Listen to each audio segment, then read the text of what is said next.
Question 1, how does learning take place in the kitchen. Kitchen में आप कैसे सीख सकते हैं। तो जब आप किचन में होते हैं आप चीज़ों को कंटेनर में भरना सीखते हैं, कैसे नाप तोल करते हैं, कैसे पूरी सामग्री को मिक्स करते हैं और कैसे चीज़ों को छान सकते हैं। सेकंड स्टेंजा में कौन से दो इंस्ट्रक्शंस फॉलो करने के लिए कहा गया है किचन में काम करने से पहले। तो सबसे पहले अपने हैंड्स को वॉश करिए ताकि वो काम स्टार्ट करने से पहले साफ़ हो सके। और खाना बनाते समय हमें जिस भी प्रकार के बर्तन की या पॉट की या पैन की या नापने वाले कप की ज़रूरत है उन सबको इकट्ठा कर लेना चाहिए। स्टेंजा 3 में हमें क्या करना चाहिए स्टेप बाय स्टेप। तो हमें पहले रेसिपी को पढ़ना चाहिए, फिर जो भी डायरेक्शंस और निर्देश वहाँ पे दे रखे हैं उन्हें फॉलो करना चाहिए। Helps us to avoid mistakes while cooking. और अगर हम ये डायरेक्शन फॉलो करेंगे तो हम जो कुकिंग के ड्यूरेशन में जो मिस्टेक्स होती है वो मिस्टेक्स अवॉइड हो सकती है। स्टेंजा 4 में कुक को पोएट क्या सावधानी बरतने को कहते हैं। तो पोएट कुक को कहते हैं, एक यंग कुक को कहते हैं कि जब भी आप कुकिंग कर रहे हैं तो आपके आसपास एक एडल्ट ज़रूर होना चाहिए ताकि किचन में कुछ भी मिस हैपनिंग ना हो, कुछ भी गलत ना हो।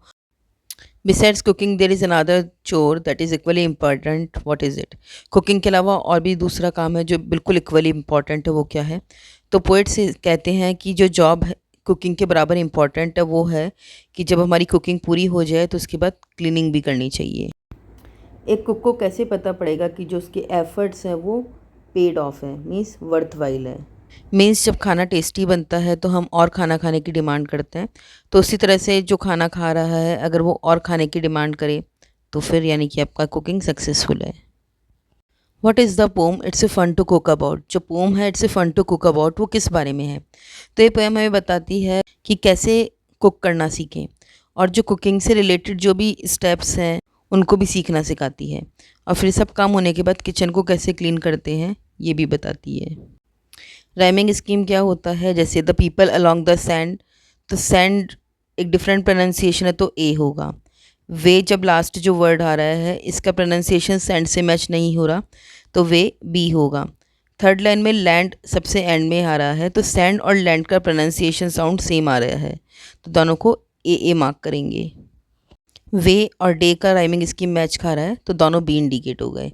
तो हमें इस पोम का भी राइमिंग स्कीम बताना है। तो इस पोम का राइमिंग स्कीम है ABCB।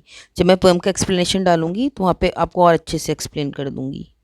Question number 9, a didactic poem instructs either in terms of morals or by providing knowledge of philosophy. एक डिडक्टिक पोएम वो होती है जो आदेश करती है या निर्देश करती है मोरल्स के केस में, या नॉलेज देती है फिलोसफी की, रिलीजियन की, आर्ट की, साइंस की, स्किल्स की। तो क्या ये पोम भी डिडक्टिक पोम है? हाँ, ये पोम डिडक्टिक पोएम है क्योंकि एक ये यंग पर्सन को ये इंस्ट्रक्ट करती है कि कुकिंग कैसे करें।